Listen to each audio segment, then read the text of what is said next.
റസൂലുള്ളാഹി സ്വല്ലല്ലാഹു അലൈഹി വസല്ലം തങ്ങൾ യാത്രയിലാണ്. തന്റെ ഒട്ടകത്തെ യാത്രക്കിടയിൽ വെച്ച് വിശ്രമിക്കാൻ വേണ്ടി കെട്ടിയിട്ടു. എല്ലാവരും വിശ്രമം കഴിഞ്ഞ് എഴുന്നേറ്റ് നോക്കുമ്പോൾ ഒട്ടകത്തെ കാണാനില്ല. എന്നാൽ നിങ്ങൾ കേൾക്കണോ, ഇതിന്റെ മുൻപുള്ള സമയത്ത് അല്ലാഹുവിന്റെ റസൂൽ പറഞ്ഞു, ഇദാ ജഅഫർ റളിയല്ലാഹു അൻഹു വെട്ടേറ്റ് വലത് കരം നഷ്ടപ്പെട്ടു, ഇടത് കരം നഷ്ടപ്പെട്ടു. ഇദാ ജഅഫറിന്റെ വലത് കാൽ നഷ്ടപ്പെട്ടു, ജഅഫറിന്റെ ഇടത് കാൽ നഷ്ടപ്പെട്ടു.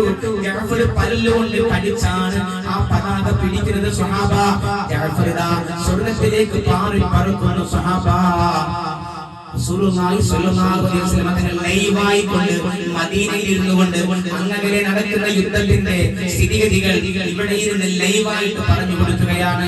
സ്വഹാബത്തിന്റെ